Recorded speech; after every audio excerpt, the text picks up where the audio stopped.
आज मैं आपको बताने वाला हूं कि आप सॉफ्ट जीएसटी पर अपनी सेल इनवॉइस को किस तरीके से क्रिएट करेंगे। ठीक है, तो इसके अंदर हमें कुछ नहीं करना है। सबसे पहले हम यहां पे चल जाते हैं अपने ब्राउज़र पे। किसी भी आपको ब्राउज़र को खोल लीजिए। खोलने के बाद आपको यहां पे अपना लिखना है soft GST, SOFT, soft GST, soft GST. जब आप लिखते हैं उसके बाद आप एंटर कर देंगे। एंटर करने के बाद आपके सामने कुछ इस तरीके से एक ऊपर लाइन ये खुल के आएगा सॉफ्ट जीएसटी का। आपको इसी पे क्लिक कर देना है सबसे पहले। ठीक है, सबसे पहले जब हम यहाँ पर क्लिक करते हैं, लिखते हैं सॉफ्ट जीएसटी, एक साथ लिखना है आपको अपने ब्राउज़र के अंदर। यहाँ पर लिखना है SOFT, soft GST, soft GST. लिखने के बाद एंटर कर देंगे। जब सॉफ्ट जीएसटी लिख कर एंटर करेंगे तो सबसे ऊपर आपके पास ही आएगा सॉफ्ट GST India.com। ठीक है, GSPindia.com। ठीक, अब हम इस पर क्लिक करेंगे। इस पर क्लिक करने के बाद हमारे पास इस तरीके का एक इंटरफेस खुल के आ जाता है। अब आप देख रहे हैं ये हमारे पास इंटरफेस खुल के आ गया। अब यहाँ पर हम डालेंगे ऊपर यूज़र नेम में अपना जो भी हमारा आईडी है वो आईडी डालेंगे। नीचे हम अपना पासवर्ड डालेंगे। पासवर्ड डालने के ये देख सकते हैं यहाँ पे अपना कैप्चा डालेंगे नीचे। इसके नीचे हम अपना कैप्चा डालते हैं और कैप्चा डालने के बाद हम यहाँ पर लॉगिन कर देंगे। जब हम यहाँ पर लॉगिन करेंगे तो इस तरीके से हमारी विंडो खुल के आ जाती है। अब हमें यहाँ पे क्या करना है, आप ध्यान से देखते जाइएगा, स्किप नहीं करने का वीडियो। अगर आप वीडियो स्किप करते हैं तो आप यहाँ पर मिस कर देंगे कि मैं आपको क्या बता रहा था। अब यहाँ पर हमें जाना है, ये आप देख सकते हैं administration, GSTR data, GST return, ई इनवॉइस। हमें यहाँ पे क्लिक करना है GSTR डाटा पर। जब हम GSTR डाटा पर क्लिक करेंगे तो हमारे पास यहाँ साइड में विंडो खुल के आएगी जिसपे initial setup, process data, GSTR1 outward suppliers, GSTR2 inward suppliers, verify and audit GSTR data reports. हमें यहाँ पर जाना है GSTR1 और आउटवर्ड्स सप्लायर्स पे। यहाँ पे हम क्लिक करेंगे। उसके बाद हमारे पास सबसे ऊपर आती है डाटा एंट्री सेल इनवॉइस। तो सबसे हमें कुछ नहीं करना, बस इसे डाटा एंट्री सेल इनवॉइस पर क्लिक कर देना है। जब हम यहाँ पर क्लिक करते हैं तो हमारे पास ये इस तरीके की एक विंडो खुल के आएगी पूरी, जहाँ पर अब हमें ये डिटेल पूरी भरनी है। किस तरीके से भरनी है, यहाँ कस्टमर टाइप में लिखा हुआ है। तो कस्टमर टाइप में आपको यहाँ जब आप क्लिक करेंगे तो यहाँ पे दो ऑप्शन मिलते हैं, रजिस्टर्ड कस्टमर और अनरजिस्टर्ड कस्टमर। रजिस्टर्ड कस्टमर हमारे वो होते हैं जिनके GSTN नंबर के एक्टिव होते हैं, और अनरजिस्टर्ड कस्टमर हमारे वो हैं जिनके GSTN नंबर नहीं है। तो हमें रजिस्टर्ड कस्टमर पे क्लिक करना है। जब हम रजिस्टर्ड कस्टमर पे क्लिक करेंगे तो फिर नीचे आता है कस्टमर नेम और कोड। अब हमें इसे ढूंढना है। यहाँ पे आप देख रहे हैं सर्च का टूल बना हुआ है, इस सर्च वाले पे क्लिक करेंगे और क्लिक करने के बाद हम इसको ढूंढेंगे। उससे पहले आपको एक काम और करना है कि आप जिस कस्टमर का GSTR का ये सॉफ्ट GST पे डाटा चढ़ा रहे हैं, आपको देखना है कि वो GST पर एक्टिव है या नहीं। तो हम यहाँ पर अपनी दूसरी विंडो खोल लेंगे गूगल पे, और यहाँ पे खोलने के बाद हम यहाँ लिखते हैं GST और यहाँ पे एंटर कर देंगे। जब हम GST लिख कर एंटर करते हैं तो हमारे पास सबसे पहले आता है GST। ठीक है, ऊपर वाला गुड्स एंड सर्विस लॉगिन। हम इस पर क्लिक करेंगे GSTN पे। अब हमारे पास ये विंडो खुल के आ गई। अब हमें यहाँ पे जाना है सर्च टैक्स पेयर पे। जब हम सर्च टैक्स पेयर पे जाएंगे तो यहाँ पे आता है, क्लिक करने के बाद search by GSTIN /UIN, search by PAN, search by temporary ID, search by composition tax payer. अब हमें अपनी इस तरीके की एक एक्सेल शीट बना लेनी है जिसके अंदर हम जिसके हम इनवॉइस बना रहे हैं उसकी डिटेल होगी, जैसे कि नाम हो गया और उसका GST नंबर हो गया, उसका अमाउंट हो गया जिसके अगेंस्ट बनानी है और उसकी डेट। तो हम यहाँ पे इसका GSTN नंबर उठा लेते हैं। ये मैं यहाँ से कॉपी कर लेता हूँ। कॉपी करने के बाद अब हम वापस अपने ब्राउज़र पे जाएंगे। अब यहाँ पे हमें इसको सर्च करना है। तो यहाँ पे सर्च बाय GSTIN पे हम क्लिक करेंगे। यहाँ पे क्लिक करने के बाद आप देखेंगे आपके पास इस तरीके की एक विंडो खुल के आ जाएगी। आने के बाद हमें यहाँ पे GSTN /UIN of the tax payer के यहाँ पे इस डायलॉग बॉक्स में जो हमने GSTN नंबर कॉपी करा है उसे हम पेस्ट कर देंगे। पेस्ट करने के बाद यहाँ पे हम इसका जो कैप्चा कोड आ रहा है उसको फिल करेंगे। ठीक है, और यहाँ पे फिल करने के बाद हम करेंगे इसको सर्च। अब हमने इसको सर्च कर दिया। सर्च करने के बाद आप देखेंगे कि जीएसटी की हमारे पास पूरी डिटेल खुल कर आ गई है। ठीक है, अब हमें यहाँ ये देखना है कि ये एक्टिव है या नहीं। आप देख सकते हैं, मैं आपको दिखा रहा हूँ, ये हमारा एक्टिव है। ठीक है, अब हमें कुछ नहीं करना है। अब हम जाएंगे वापस जीएसटी वाले ऑप्शन पर, इस पे सॉफ्ट जीएसटी पे, सॉफ्ट जीएसटी की विंडो पे जाएंगे। अब हमें यहाँ पे मैंने बताया था आपको कि आपको यहाँ पे सर्च करना है। हम यहाँ पे सर्च करते हैं जीएसटीएन नंबर से, क्योंकि एक फर्म की एक नाम की कई फर्में हो सकती हैं, लेकिन जीएसटी जो है वो एक ही इंडिविजुअल फर्म का होगा। तो हम यहाँ पर क्लिक करेंगे सर्च पे। ये थोड़ी देर सर्फिंग करेगा, उसमें आपको परेशान होने की ज़रूरत नहीं है, आप वेट कर लेंगे कुछ देर।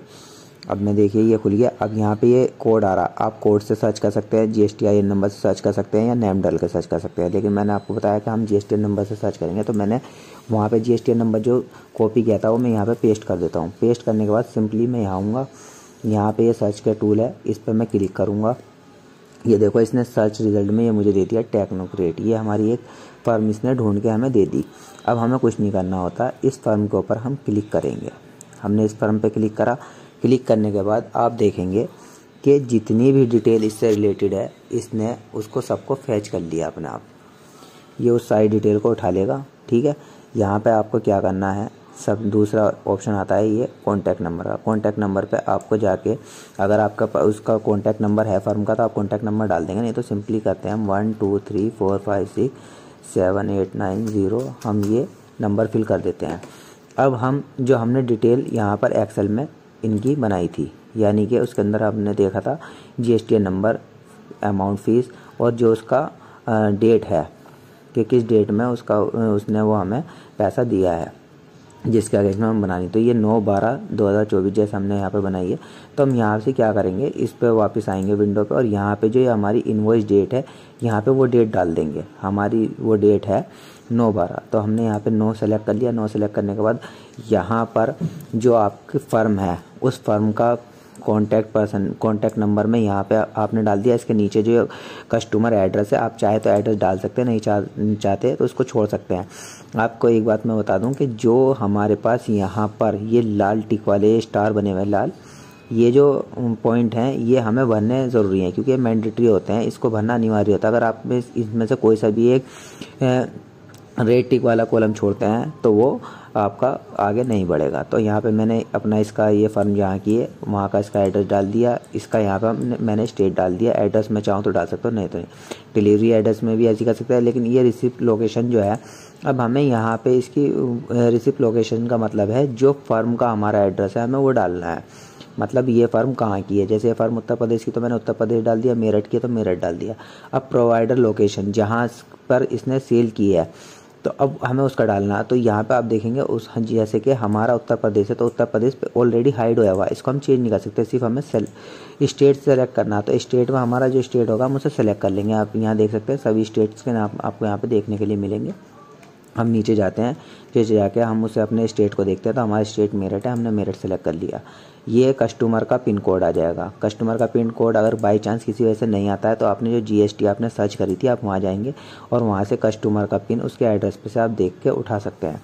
तो जैसे कि मैं यहाँ लेकर आया हूँ, तो ये आपका इसका कस्टमर का वो है, आप यहाँ देख सकते हैं ये पिन पड़ा हुआ है। इस पिन को हम यहाँ से उठा के कॉपी करके यहाँ पे डाल सकते हैं अगर नहीं आता है इनकेस। अब आते हैं, हमारा आता है पार्किंग GL/डेबिट। ठीक है, अब हम इस वाले उस पर आते हैं।